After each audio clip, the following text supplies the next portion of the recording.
my main message is to trust your body. Like, you know your body more than anything. And if you're not happy with what your GP is telling you, be annoying, ring them every day. It's important. We need to be taken seriously, and we're not being taken seriously at the minute. And it's very frustrating when you know something's wrong, but no one's doing anything to help.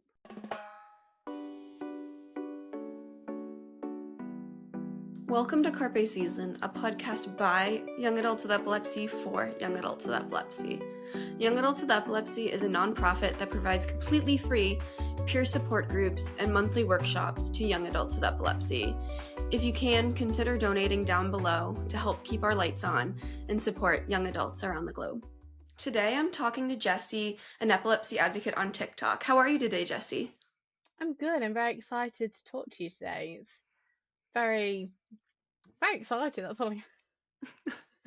Okay, getting right into it, what has been your epilepsy journey? God, it's been kind of ongoing for well over a year now. So just randomly one day I had what at the time I called an episode, because obviously I had no idea what was happening to me.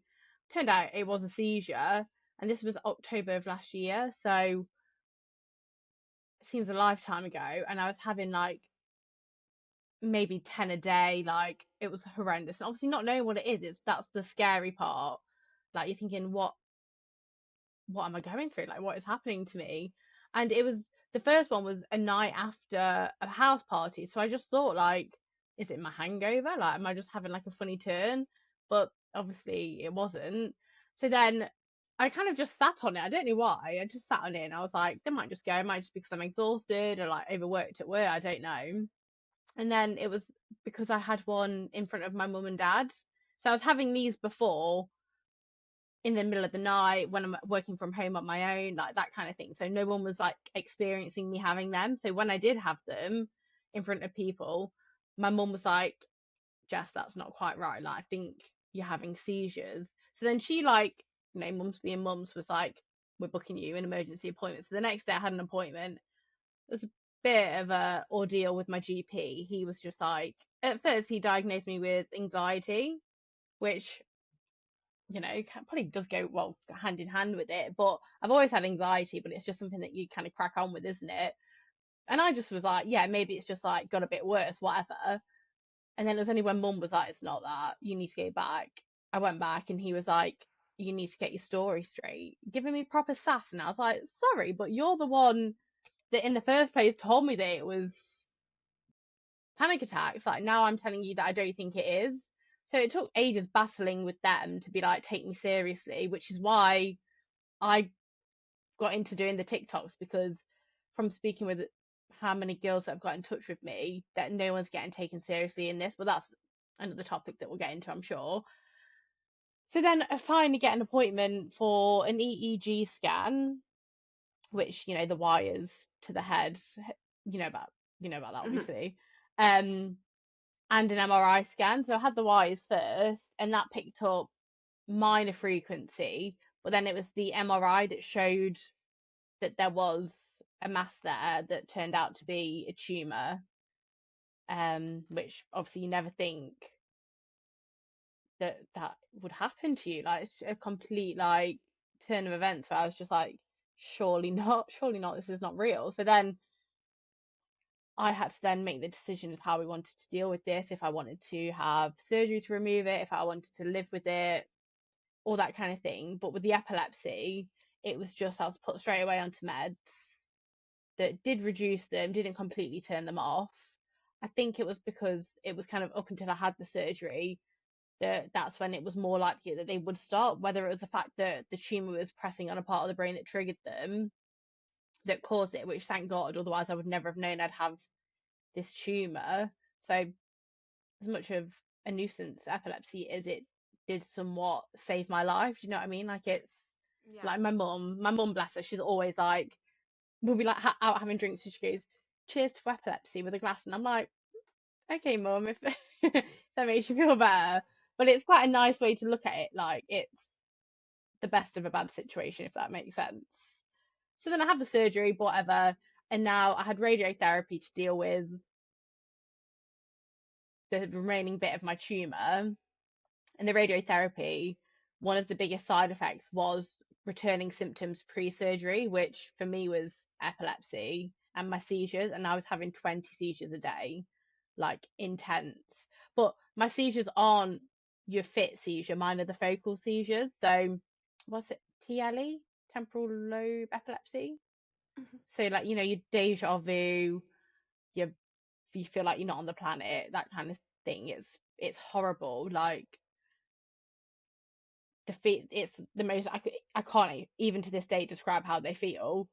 And I was having 20 a day, so I reached out to my neurologist and was just like, please help me, like I'm at breaking point. And he put me on some emergency medication that I can only take for 2 weeks, and they've really helped. I'm still have I think I've had four since being on that, which compared to 20, sign me Mhm. up. But yeah, still I'm still figuring it out. Like I've no idea what's gonna happen or what it what do you know what I mean? I don't know. I'm just going with the flow. Yeah, I feel that. I've had epilepsy since I was 8 months old, Oh, and I'm really? 24. Yeah, and I'm Since you were 24. 8 months old? Sorry. Mhm, and they didn't figure out my medication until I was, like, 14, so good luck. It's a really long journey. Oh But my I feel like God. there's so many things I'm thinking. The amount of people that I have talked to that got diagnosed with anxiety is just crazy. What, Like, when it was actually epilepsy? yeah. I feel like they just fob you off. Like, I think it's just like an easy route for them to pin it on anxiety when Yeah, it's it not. definitely is. I also just feel like, and it's so hard because if you have something like focal seizures, that's not what you see on TV or in Yes. movies. And so there's really no like visual for that or representation. And so that is really hard to be like, oh, this is And what I think is happening to me. yes, they don't believe you. They think like they were like, "Do you take drugs?" And I was like, "No." I was like, "You can't just blame just because I'm young and I go out and I like a glass of wine. Who doesn't? Like you can't just blame what I'm experiencing." Does kind of sound, conspicuous, but I was like, "There's." But as you said, yeah, in the media, and when I tell my friends I've been diagnosed with epilepsy, they all assume that it's, what is the name for that? The ones on the fits, like Grand Mal. who? Grand Mal? Grandma? Hmm. Really? Yeah. Oh, grandma seizures. Is that? Oh, okay. Well, they all assumed that they were those kind of seizures, and I was like, no, I can't describe what mine are. 'Cause I've only just now recently actually been told that they're called focal seizures after what, a year. So yeah, it's been a journey. Yeah, I totally understand that. I feel like because when I was a child, I only had focal seizures. Oh, Um, okay. as unfortunately as I got older, I started having like the typical grand mal seizures. Um, but that was Oh. because my neurologist took me off of my medication. That's a story for not this podcast, but I feel like because when I was a kid, I was having just the focal seizures and I Sure. was misdiagnosed like multiple times. Like I was misdiagnosed with having like mini strokes and then cerebral palsy and all these other things that just weren't epilepsy. And so I feel like, especially with focal seizures that don't necessarily look like epilepsy to people, I feel like that's really a difficult one because people aren't Yeah. really paying No, attention to that. like I have them in the office. Like I've only just started going back to work. My first day was last week, and I was filming a TikTok with my director, and I was holding the camera, and I was like, just bear with me, I'm having a seizure. Like I can talk through them now. Like I've become that like well practiced at them that like I was in Morrison's and I was looking for cheese, and I was still looking for cheese whilst having my seizure. Do you know what I mean? Like I've just become so accustomed to like surviving through them that like they don't affect, obviously they're still horrible, but if I look at how I deal with them now in comparison to the first 3 months of having them without knowing what they were, completely different. I would be like screaming in the house, like I hallucinated, like all that kind of thing. And now I'm just kind of like, just had a seizure. So cash. Yeah, I totally understand that. How did you come to the decision to get surgery and do radiotherapy? Was it an easy decision or a hard decision? So it's really hard. So obviously when you hear the news that you've got a brain tumor, it's kind of like, I want it out. Like, I'd rather not. I'd obviously rather not. But like I had it listed in front of me, like the risks, like the risk of strokes. And typically, when you think you've got enough bad luck, the placement of my tumor was over some of my main arteries. So the surgeon was very upfront with me. He's incredible. He was like, straight away, I can guarantee that I will not get the full 100% because of the placement. So I was like, that's fine. But he was like, so I'm going to take no risks because if I do take a risk and hit a blood vessel or an artery, you might have a stroke where you could wake up immobile, non-verbal. And I was like, I don't want that, obviously. Like, Mm-hmm. we don't know how long my tumor's been there either. So it could have been all my life there. And I was like, well, I've made it this far. Like, so they basically said you can have surgery, we can leave it and monitor it, or we can take a biopsy. But with the biopsy, they still have to put me to sleep because obviously they're taking a part of my brain essentially. So I was like, fuck it, once you're in there, you might as well debulk as much as you can. So that's why I went for this surgery. And then the radiotherapy is more of a preventative cause. So it's more of like, 'cause my tumors are grade 2 at the touch wood, grade 2, but it can upscale. But with radiotherapy, it's more of a like preventative cause where it can Mm-hmm. prevent the tumor itself from developing into a grade 3 or the cells around it like turning bad. So I was just like, whatever I can do to minimize this situation getting even worse for me, I'm wanting to do it. But it was very much like, it's up to you. Like, I can't like appreciate and thank the Nottingham team, like incredible. But the worst part of radiotherapy was the return of my seizures because after my surgery, I went like 3 months seizure free, and I was like, oh my god, they've taken a part of the brain tumor that was pressing on my epilepsy button, and I was like, I'm cured. But then obviously she's not cured; she still has epilepsy. So yeah, but they've slowed down, so that's where we're at now. And now we're at the stage now where we're just monitoring the tumor every 4 months to make sure that it's behaving. Yeah, I feel like having the epilepsy come back must be really hard, especially having that period of like, oh, it's gone. I Yeah, can't like false imagine. hope. I know. Like it was so bad. Like I can remember I had plans with my friends, and it was a Friday, and obviously they've all been to work. Friday feeling. Obviously I've not been at work, so I was just like whatever. But I just was in bed all day, just waiting for seizures. Like I was like, this is when I had to email my neurologist because I was like, I'm crying, waiting for them to happen. It was like my existence at the minute is waiting for these seizures, and I don't want to exist like this. Like I deserve to be Mm-hmm. able to go out with my friends. I need help. Like the effect that it has to your mental health, as you know, it's like horrendous. But that Yeah, that is also another story. yeah, it's that feeling of like not being able to have that normal life, which is just, Yeah. it feels so unfair, Or just like especially when you're being, young. I know, we're in our prime, and like I'm like worried about.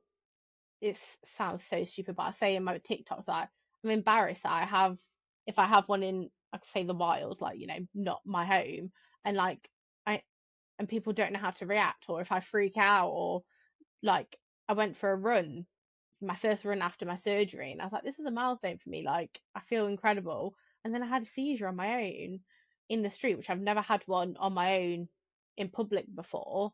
And I was walking through it, it was fine, but I had to get my dad to come and pick me up because I was scared. 27-year-old, like, Dad, pick me up. But I was like, this is like not what I should be worrying about. I've got obviously bigger problems, but it does have that effect as well that you don't know how you're going to react in Morrison's or or like at work in the office or on a run. Or if you're crossing the road, like yeah, crazy. Yeah, and it's just because there's so many other factors with the people around you and like what they're thinking and what they would do in that situation. I just feel like that's one of the reasons I'm always like so thankful that luckily I don't really have seizures in public because I'm like I just can't imagine how the people around me are gonna like react to me, and Yeah. especially in America when like an ambulance is like $8,000. It's just like so if Yeah, someone I does didn't even that. think of that. Yeah, like, would you have to Yeah. pay for that? Hmm. I'm like, I Yeah, will look after myself, thank you.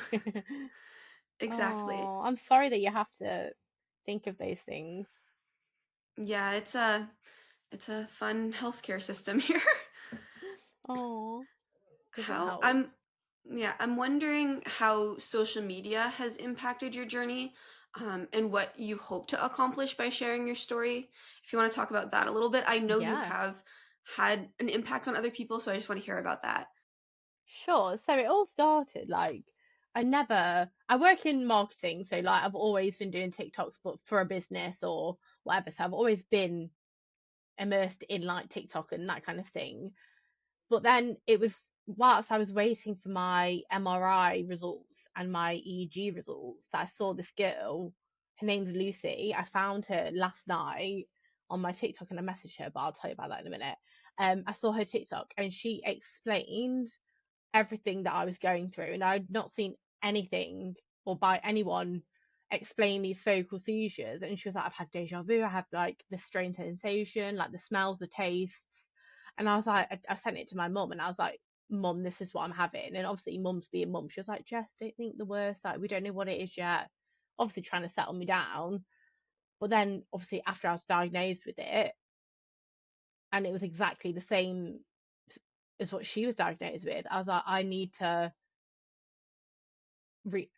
do something, because if I had a resource when I was going through these things, because I've kind of gone through it, I only shared my stories after my surgery. So I went through the whole, so basically from like April to when I was diagnosed to August, which was surgery, just kind of like going through it on my own, and only my close friends and family knew. And then it was only after surgery that I started talking about it, because I didn't want to jinx the surgery, because the surgery could have gone terribly wrong. Thankfully, it didn't. But I just thought if I had somebody to ask questions to reach out to ask advice, then I would have done anything for that. So that was my goal. And I've had, sadly, like almost 10 girls reach out. They're all girls, which is unusual. Whether it's the algorithm, I don't know, but all young girls just be asking questions, thinking they're going through the same thing. It's so sad. I actually met up with one girl because she was local to me, went for a coffee, and she basically was just asking me like, how did you come to the decision of surgery? Because she's been faced with this question as well, and it's a big decision to make. So I was like, oh my God, like I'm so glad that you've got somebody that has been through it that can give you advice and pointers. And also it was just more of an update thing for like my friends and family. Is like, your support system is what carries you through it. And sharing my updates on TikTok was just like an easier way that I felt that I could talk about it. I'm very emotional, so like speaking to my friends about it just makes me cry. But I find it easier talking to a camera, which sounds crazy because I've cried on TikTok and it's not pretty. Like, it doesn't look good, but like, I find it easier to open up, I guess, when somebody is not there being really kind and nice to you, where it makes you cry more, if that makes sense. I don't know. Yeah, I remember when I started working at Young Adults with Epilepsy, it was for how many people have epilepsy. I had never met someone else with epilepsy and I had never really seen that representation. And I feel like it's a really difficult thing to go through because there's not that many people that talk about it. And because for me, I had never talked about it because I found it very embarrassing to be like, oh, this Oh, is kind of, yeah. I don't want to share this, but here I am on a podcast. All the It's my time. job. But so yeah, I feel like there's so many things that social media has done for the epilepsy community and is helping people get diagnosed and having that support because it's kind of the place where you can really get other people that understand you. And so I feel like you sharing your story is so important because I can imagine someone scrolling through TikTok and being like, oh, this girl knows what I'm going through and she understands, and I'm not the only person that feels this way. And I just feel like Yeah. that's so important. So power of social media, like, it's all well and good, like, little outfit pics every now and then, but like on a deeper level, like, it is a community of people. Like, it's incredible. Like, I had a girl that I followed on Instagram for years. She's followed me, and she DM'd me like, "Oh my God, like I never knew you had epilepsy. I've got epilepsy." And I was like, "What? Like, what are the chances that I would never have known?" Because she doesn't speak about it on her socials and stuff, which is fine, but she's had it since she was 4. And I was like, I would never have known that, like, that so many people like go through it. And I was like, let's be friends. Let's bond, trauma bond. Exactly. It gives you that level of knowing other people, which it's just so crazy to me that 1 in 26 people in the world have epilepsy, and most people with epilepsy are like, I don't know anyone else in real life with epilepsy, which Yeah, is just because they don't have that wild. representation and feel comfortable to share it. But I feel like the people on social media sharing their stories are making that more normalized, which I just think is such Yeah, a good thing, especially for young adults, because like seeing someone like you say like, look, I go for drinks with my friends, but I have epilepsy, like really shows people that you can like live that full life that you want to live when you're a young adult. And I think that's yeah, so for important. sure. Yeah, definitely, I agree. I'm wondering how you coped with not being able to work. Like if you came up with new hobbies, kind of how you passed the time, what was that like for you? So I was signed off work pretty much, well, it was the same day that I was diagnosed with both epilepsy and the brain tumor. So that was April, and my first day back at work was last week. So we're in November. Like, I've been off a while, and it was just at first because I was waiting for my surgery day. I was, going through the emotions of being diagnosed with a brain tumor. I had guilt. I was like, people are thinking that I'm off enjoying myself and living my best life, like, because I use social media, and I'd put like me and my mum going out for a coffee on my story, and like to me that was like a highlight of my week. And I used to get like the odd DM like, should you be posting that when you're off work? And I'm like, this is like a big thing for me to be out of my bed. Like, I don't post me having a mental breakdown in my bedroom on social media. Like, you don't see 90% of my life. So I think adjusting to not feeling guilty, which sounds outrageous considering what I've been through, but like there is that sense of guilt. Like, I'm not at work. My bosses have been absolutely incredible. Like, they've supported me more than I could have ever have imagined and expected. Like, incredible. Even now, like, so I'm doing a phase return to like readjust. They're like, just do as much or as little as you need. Like, it's up to you. And just to have that as a weight lifted means more than you can imagine. But in terms of like what I did, I just, because I can't even exercise. So obviously, when I recovered from brain surgery, I was resting, but I've started painting by numbers, which my friends are going to watch this and just be like, oh, bloody hell, not this again. But I just love it. I just find it so therapeutic, and like, just to zone out, not think about anything. And obviously, I've had brain surgery. It makes you think, is everything okay up there? Like, can I still like have a steady hand? Am I still, what is the word? Like, what is the word? Like, what, I don't know what the word is, but like cognitively, is that the word? Like, you're just nodding like I yes. think so. Like, can I still have a steady hand? Can I still like do things precisely? And that to me, like, doing my paint by numbers is me to be like, I can, like, my brain is still okay, and I enjoy it. Like, it distracts me, it takes my mind off things.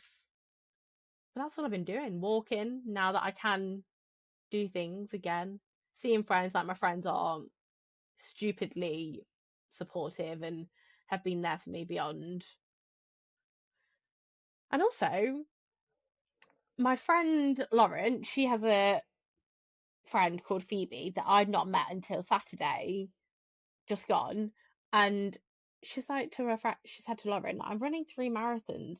Can I do it for Jess? And I was like, I've never met this girl, and she wants to run like 3 marathons for brain tumor research. So we went out. on Saturday, and I'm going to Italy with her to see her last race on Friday. So I'm going on a holiday. Like I didn't think I'd be going on a holiday this year because of like everything, but like how incredible to go and support her, support me. That's so, I cannot imagine. That's so sweet. I Is know. how, because I know running was something that you did before. How was kind of not being able to do that, and now it seems like you're steadily getting back into that. I'm How like is that? dipping my toe. It's hard because I was never a runner, and then whilst I was going through all of this, I started doing like the park run, which in England is like on a Saturday, runners meet up in a park and run 5K. It's very wholesome. We all go for a coffee afterwards. It's cute. And I was doing that, getting into that and doing my 5Ks.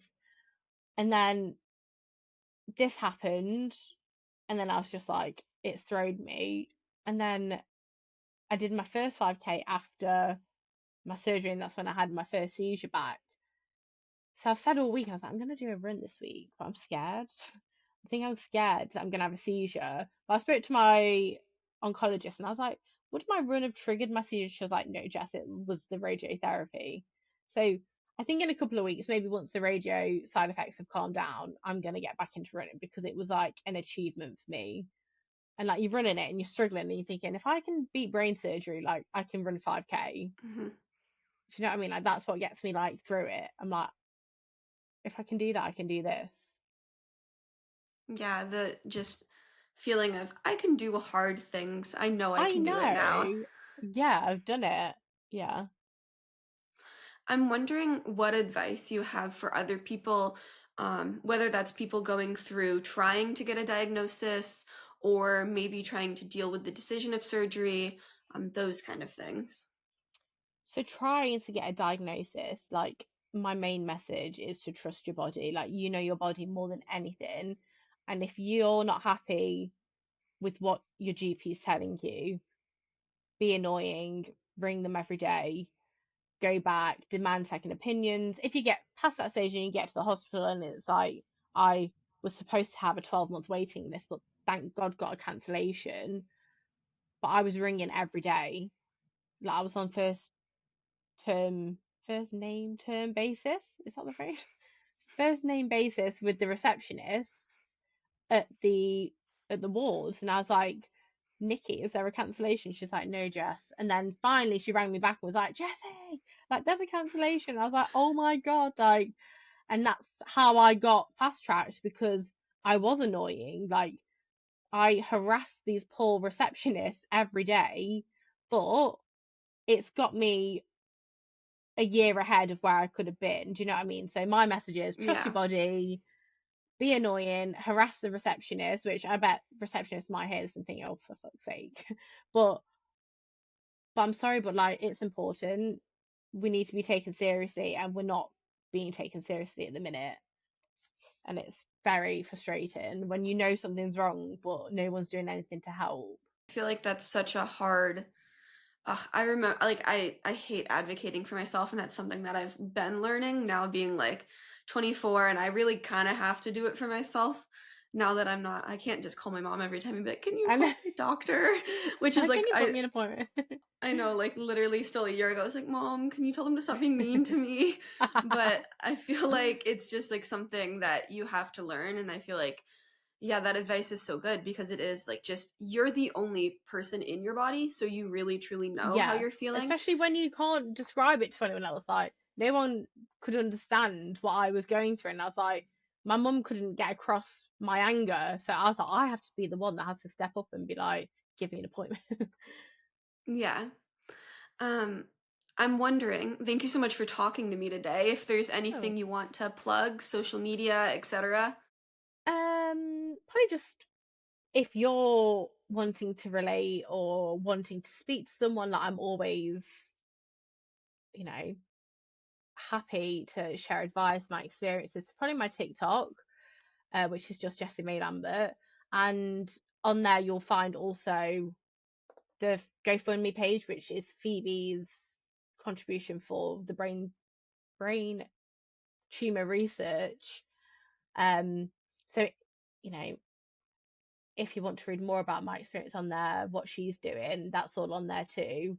But yeah, just I'm always happy. That's kind of why I've started doing this, is to be there for people going through it, because I know that I would have jumped at the chance if I was watching this and I was relating to me now. I'd be like, give me her number now.